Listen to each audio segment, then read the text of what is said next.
I'm going to turn my characters into D&D characters.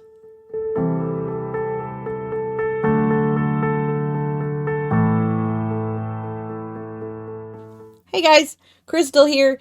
This idea was brought to you by the wonderful troublemakers, Katie, Stieg, Grape, and Wellissimo, where during their 24-hour event, one of the challenges they presented to each other was to pick a couple of characters from their current work in progress and give them a class, a subclass, a background, alignment, and a feat. Okay, I actually added the subclass part, but we'll get to that. I thought it was a brilliant idea, but I kind of wanted to do it for everybody. Well, not everybody. I didn't do Richard, but let's be real, nobody cares about Richard. So we're going to go through every single character, or at least of the main cast.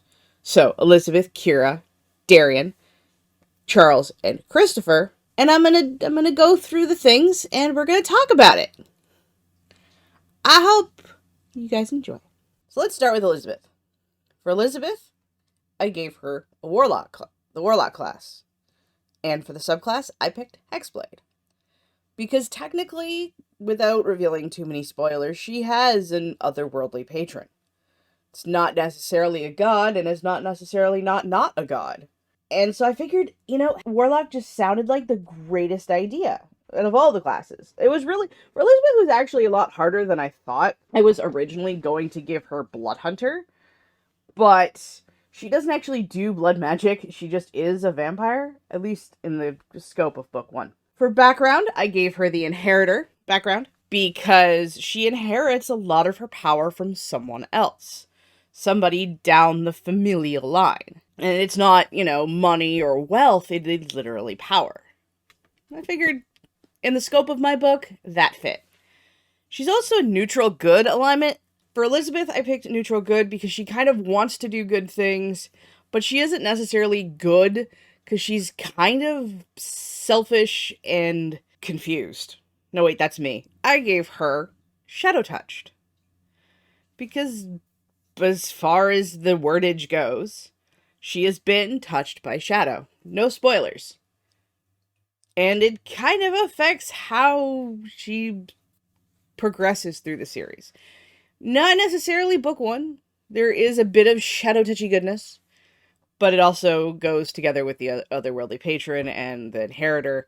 So it just seemed to be the feat that made the most sense. Next off, we have the little sister, Kira. For her, I picked sorcerer/wizard. I gave her a multi-class.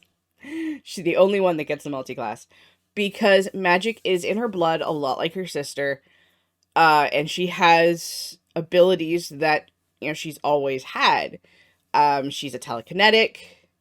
She has visions. And she just has an aptitude for magic. I gave her wizard because she wants to learn more and has the ability to learn more and technically has her very own spellbook. So for class, that made the most sense.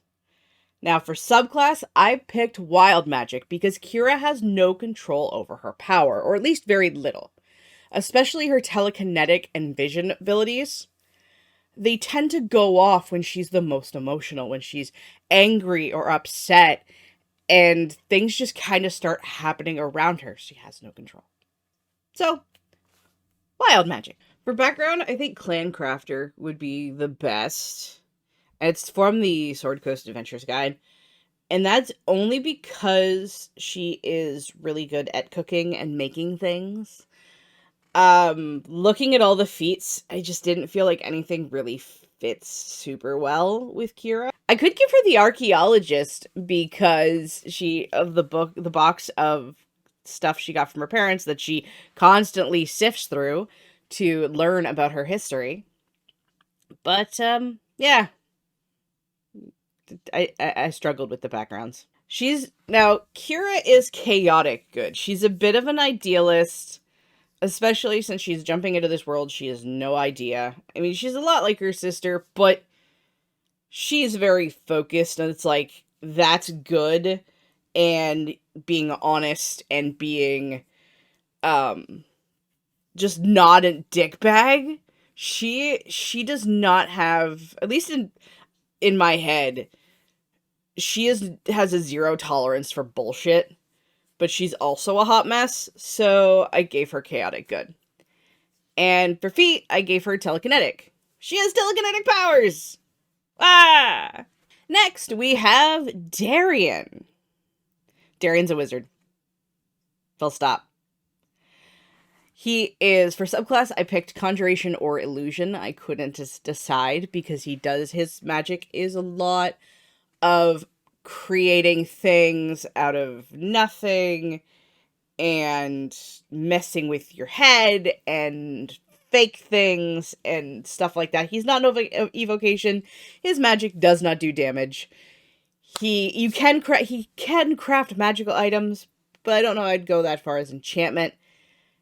He has his own familiar. He has his own space. I figured it leaned more toward conjuring than enchanting. For background, I gave him Sage or Cloistered Scholar. Both are very learn-heavy. He has lived for hundreds of years, so he is big on obtaining knowledge. His house, as you've seen in the Sims build videos, are covered wall-to-wall, floor-to-ceiling with books and artifacts and papers and every such thing like that, because knowledge is his bestest thing. Now, for alignment, I actually picked neutral evil, because it is not about the greater good, it is about the plan. The plan must succeed, and he doesn't particularly care too awful much about how he gets there, and he will even break his own rules to follow his own end, as long as his plan is planned out and done and taken care of. So he's not a good person. He tries. Or at least he likes to think he tries. But if there's that moment between doing the bad thing and not getting something done, he's gonna do the bad thing. Because the ends justify the means. For feet, I picked Keen Mind. Because he is too smart for his own good, even though emotionally he's an idiot. He always knows where things are, he knows how things work. Keen Mind just made sense. Charles! Our goodest doggo, our bestest boy, our somewhat fan favorites. This is another one I was fighting with, because Bloodhunter has the Order of the Lycan, Ranger, but then I ended up sitting on the idea of Druid, because Wild Shape. Even though technically he turns into a werewolf and not a wolf, we work with what we got. He doesn't do blood magic, so he can't be a blood hunter. Also for subclass, I picked Circle of the Moon because, again, Wild Shape. And Moon is very wolfy. For background, I picked Outlander, because he ain't from around here, and he lived in a forest under the watchful protective gaze of the Great Wolf. It was far away from civilization, it was in nature. Outlander is just obvious. For alignment, I kind of was leaning between neutral good and true neutral. But again, he is a little bit more ends justify the means than Elizabeth, who's also, I picked neutral good. But he's not evil. He does have a code, he does have lines he does not want to cross unless he absolutely has to, and then he's gonna be a sad boy about it. So, true neutral and balance, and it's very druidic. Alert is the feat I chose for our bestest boy because he cannot be surprised. He is always waiting for danger, his head is always on a swivel, and the second something doesn't sound right, smell right, or feel right, he is game mode, fight mode, let's go. He has not been able to relax in hundreds of years. May have a little PTSD, let's be honest. So, alert. He can't be surprised, And when the fight starts, he is going to be in there first. So that's like the plus initiative. Last but not least, we have Christopher. Christopher is a bit of a interesting individual. Again, another one I was fighting with because I thought about making him a blood hunter. But I was talking to hubby the other day, and we were talking about how he's a bit like Raymond Reddington from Blacklist if he was a vampire. If you know, you know. And also he's a bit more of like a D&D devil, being very like rules oriented, and he doesn't break his promises, but he'll find every loophole. So I started thinking about what would be the class that kind of sits there the most, especially since he's also a devout entity toward his god. And I'm like, oh, warlock. No, not warlock. It's close. We're close, but it's not so much a patron. He is just devoted to this creature. I picked paladin. Specifically, now this actually does not connect to Varric, his god. He is a Oathbreaker paladin. Because before Varric sunk his shadowy tendrilled claws into our bad guy, he was a paragon of good, a champion for his kingdom. Now, I don't actually talk about Christopher's past very often, but my husband's made the joke that he's my Arthas stand-in, which is only half true, because he tried to do what was best for his father, his kingdom, his people, and he was manipulated by a big, shadowy smoke monster of death. Yeah, it tracks a little bit. For background, I picked soldier. Again, he was a military man. He was the general in his father's army. And he was on the front lines for everything that happened way back when. His kingdom, currently in his vampire form, is very militaristic, to which he is the king. So, soldier. Worked. Alignment. So this is where I start talking about how the devil is kind of around the concept of Christopher. He is lawful evil.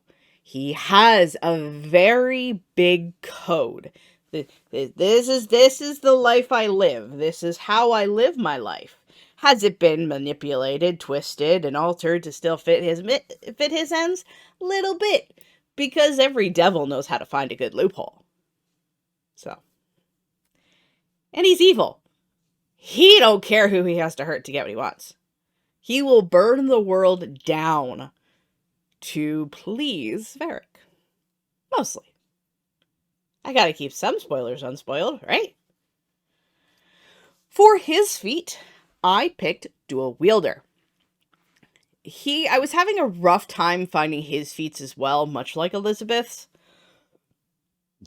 But then I started thinking about the two weapons he has in my books. He has a long sword and a shorter sword.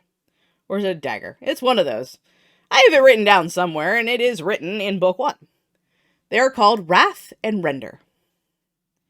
They are very brutal blades that can cut and tear, and you don't want to look at them. No, I don't have art for them. Someday I will.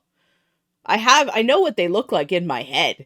They're like very Flamborg, I don't know how to say the word, but it's got the ripples, and another one has like points in different directions for the hooking and the stabbing, and he is a master with those blades. Either in the main hand or the offhand. So he's just everywhere, and once he gets those blades in his hands, you don't get in close range with our boy. He's a problem. Okay? He is a problem. And that's it. That is the characters, but in D&D. The class, the subclass, the background, the alignment, and the feat. If you actually want to see me get more in depth with some of these, comment down below. Comment down below if you've heard of my characters, what you think you might have done. If you have characters in your work in progress, let's talk about it. I wanna know what people think, and this was a lot of fun. Thank you very much for the troublemakers. for haphazardly giving me the permission to take this from the event and do my own video. This is a lot of fun. I know I didn't do Richard. Nobody cares about Richard. Richard is Richard. If you want to do gods, I might do like a gods video. That might be fun. I stream on Tuesdays and Wednesdays. Tuesdays at 10 a.m. Eastern Standard Time for productivity and writing. And on Wednesdays at 2 p.m. Eastern Standard Time is for video gaming, whether it's Baldur's Gate 3 or Alan Wake 2 currently. And this week, technically it's still last week, but on the 8th, February, I believe, tentatively, we're streaming with the Chaos Queens at 2 p.m. Eastern Standard Time, give or take. Until next time, I love and appreciate every single one of you, and we will see you guys in the next video, stream, reel, wherever the hell it is you find me next. Bye, guys!